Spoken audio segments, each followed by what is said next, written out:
हम हैं अभी चंडीगढ़ में और चंडीगढ़ में रॉक गार्डन है पीछे हमारी तरफ। तो जैसा कि आप जानते हैं कि चंडीगढ़ में रॉक गार्डन नेक चंद जी ने बनाया था और उन्होंने अपने जीवन में जितना सम्मान हासिल किया है, ये अवार्डों का लाइन लगा हुआ है। देश के सारे प्रधानमंत्री उनसे पर्सनली मिलने आए, तो ऐसा सम्मान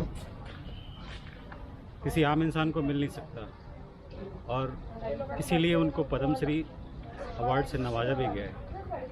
15 दिसंबर 1924 ईस्वी को एक ऐसा महान हस्ती ने जन्म लिया था जिसका नाम नेक चंद था। 1951 में उनको रोड इंस्पेक्टर की नौकरी मिली और उनको चंडीगढ़ भेजा गया। दिन भर वो नौकरी करते थे और शाम को वो सोचते थे कि क्या करें। उन्होंने एक ऐसा जगह ढूंढा जहाँ पे उन्होंने कुटिया बनाया और वहाँ थोड़ा सा रहने शुरू कर दिया, जहाँ पे उनकी वाइफ भी होती थी, रोटियाँ वोटियाँ बनती थी, दोस्त यार आते थे। फिर उन्होंने शहर के जितने भी कचरे हैं, पत्थर हैं, जो थोड़ी क्रिएटिविटी दिखती थी, उसको उठा के वो एक जगह पे ला के रखना शुरू किया। टूटी हुई चूड़ियाँ, पुराने बल्ब के होल्डर, टाइल्स के टुकड़े, ये सारे इकट्ठा करना शुरू कर दिया। और उसके बाद उन्होंने सोचा कि इसको देवभूमि बनाते हैं कुछ। फिर उस वेस्ट मटेरियल से वो मूर्तियां बनाने लगे और उनकी थॉट ये थी कि वो भगवान की मूर्तियां बनाएंगे। एक देवनगरी बनाने का उन्होंने सोचा और उस पर काम करना शुरू कर दिया। धीरे धीरे उन्होंने कई एकड़ में वो चीज़ें बनानी शुरू कर दी और वो फैलता गया और धीरे धीरे जब लोगों को पता चला तो ये बात प्रधानमंत्री तक पहुंची और उस टाइम के प्रधानमंत्री पंडित जवाहरलाल नेहरू ने पर्सनली आके विज़िट किया और उनके कला को सम्मानित किया और बाद में चल के उनको पद्मश्री अवार्ड से नवाजा गया। नेक चंद के कल्पना के अनुसार हम देवनगरी में प्रवेश कर रहे हैं। इन पत्थरों को देखकर ऐसा प्रतीत होता है जैसे देवनगरी में हमारे स्वागत के लिए ये पत्थर रूपी मूर्ति खड़े हैं और वाद्य यंत्र की ध्वनि सुनाई दे रही है।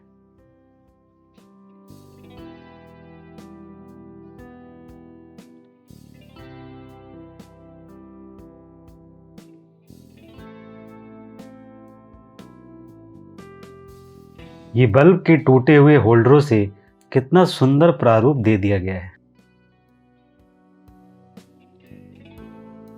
संगीत वाद्य यंत्रों की तरह घड़ों की आकृति काफी रोमांचित कर रही है।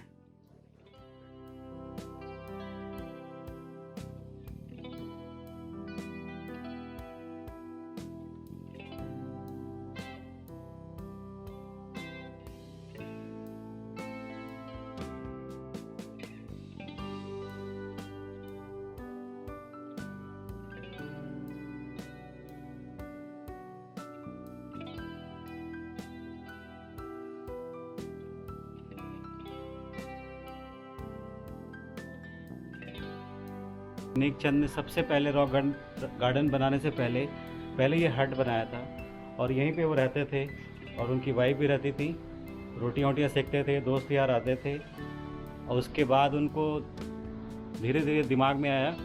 फिर उन्होंने एक पूरी साम्राज्य खड़ा कर दी वेस्ट मटेरियल से एक रॉक गार्डन बना के। अगले पड़ाव में राजा के महल की ओर चलते हैं। पहाड़ों की इन दरारों के बीच चलते हुए छोटे छोटे झरनों का कुदरती नज़ारा काफ़ी अद्भुत और परिकल्पनाओं से परे है।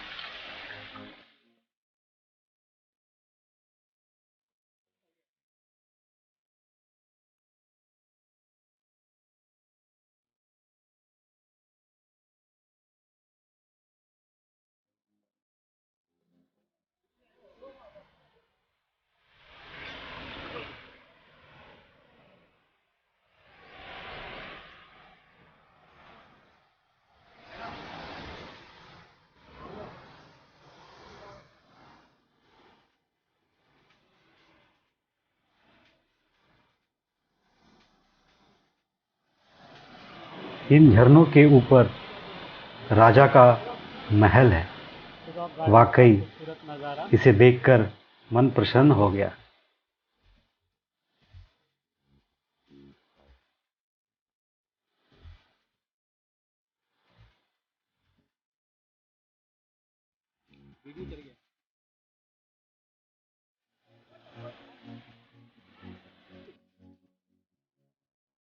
आइए चलते हैं अगले पड़ाव की ओर। शिवालिक की पहाड़ियों से लाए गए चूना पत्थर और जले कोयले से बने ये दीवार काफी सुंदर और आकर्षित करते हैं।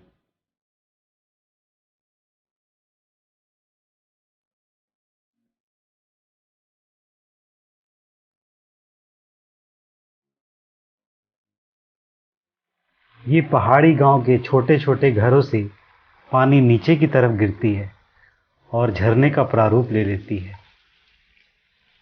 फिर झरनों से बहते हुए नाले में जा मिलती है और फिर नाले से नदी में जाके मिल जाती है।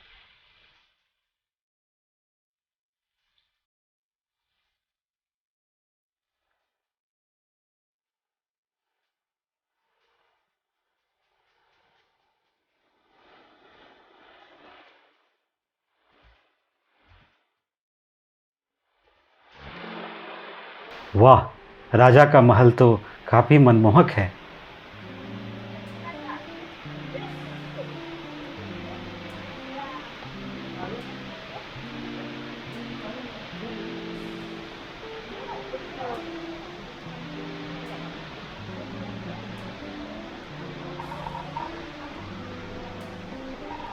ऐसी तंग गुफाएं बनी हुई हैं जो नेचुरल लुक देने का कोशिश किया गया है।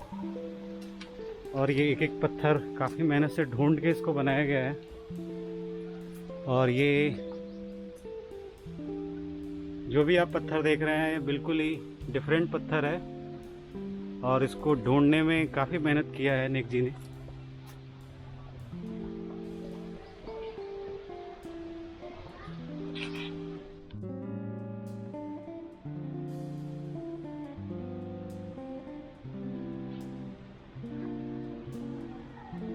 ये एक हेरिटेज लुक देने की कोशिश की गई है।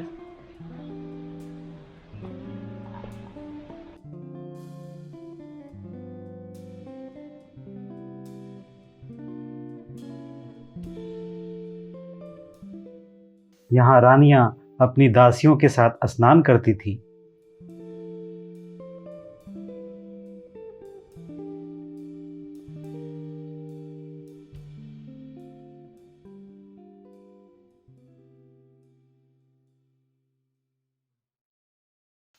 यहाँ गांव की सभी औरतें जल भरने के लिए इस कुएं का इस्तेमाल करती थीं। ये डॉल म्यूजियम तीसरा फेज है। तीसरे फेज में डॉल म्यूजियम बनाया गया है।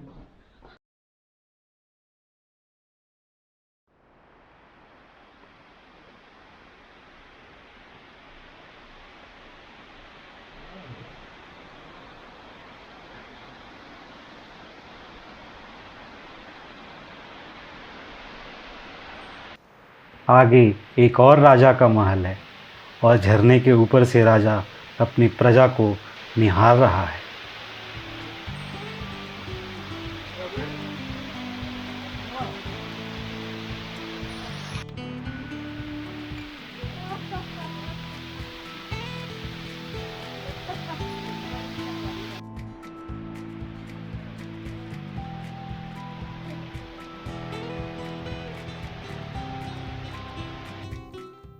ये मछली घर बनाया गया है जहाँ कई प्रजातियों की मछली देखने को मिलती हैं।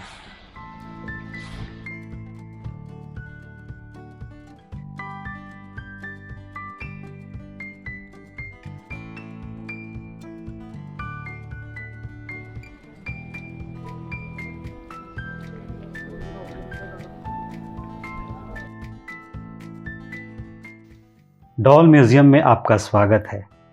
यहाँ गांव के स्वच्छ परिवेश को भली भांति दर्शाया गया है।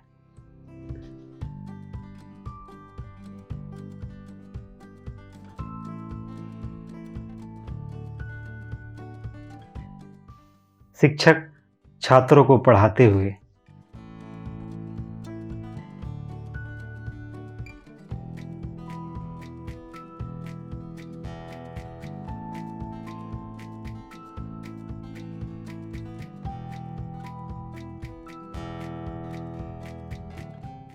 गांव की दो औरतें बैठकर आपस में बात कर रही हैं।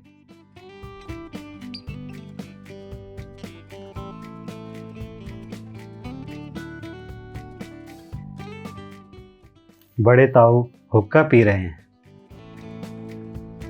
ये पंजाबी कल्चर को अच्छे तरीके से दर्शाया गया है और ये सारे डॉल्स कपड़ों से बनाए गए हैं।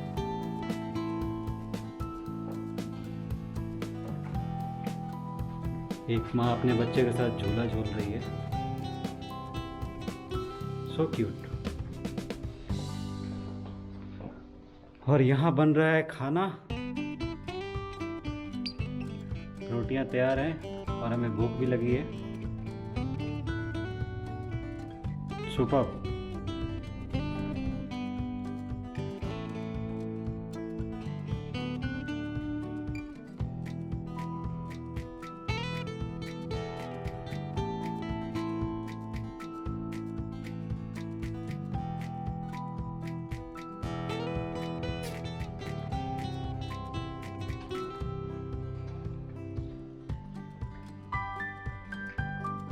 ये साधु महात्माओं के लिए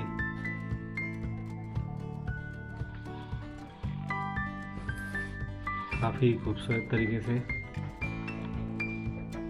इस डॉल म्यूजियम को बनाया गया है।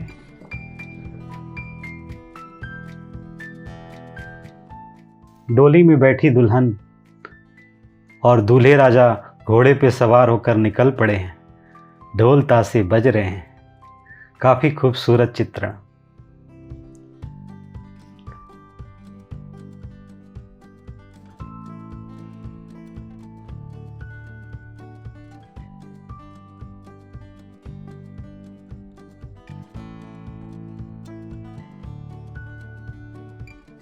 गांव की औरतें कुआं से पानी निकाल रही हैं।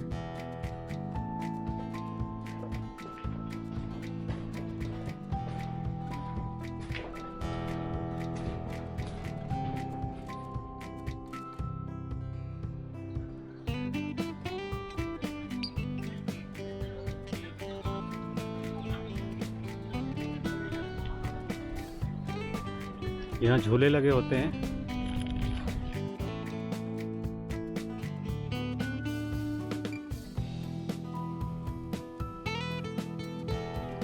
ये वो ट्रक है जिससे नेक चंद जी सारे कूड़े इकट्ठा किया करते थे। इसको यहाँ प्रदर्शनी में लगा दिया गया है।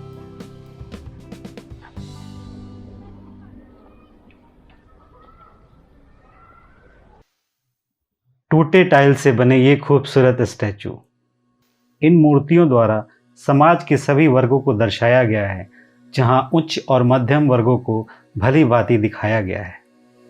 एक ऐसा कलाकार जो पाकिस्तान में पैदा तो हुआ और देश के विभाजन के बाद वो इंडिया में उसे रहना पड़ गया और उन्होंने ऐसी रचना कर दी जो युगों युगों तक लोग उसे याद रखेंगे। ऐसे थे नेक चंद।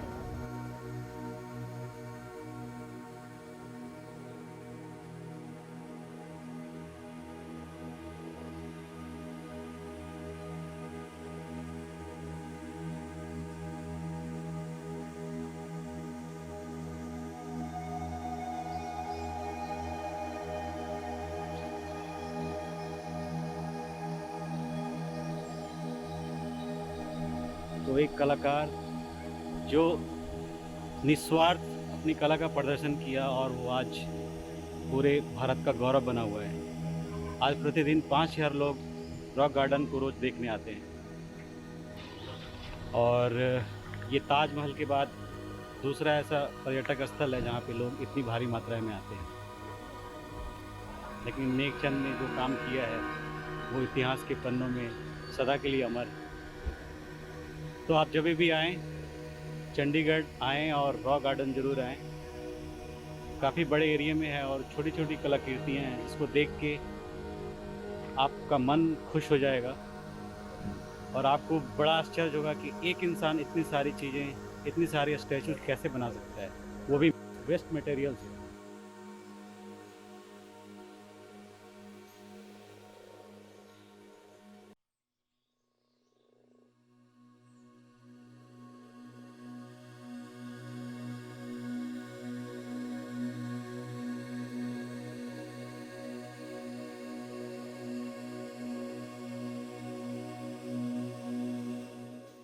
यहाँ टूटी हुई चूड़ियों से सुसज्जित ये मूर्तियाँ संपन्न समाज का आईना दिखा रहे हैं।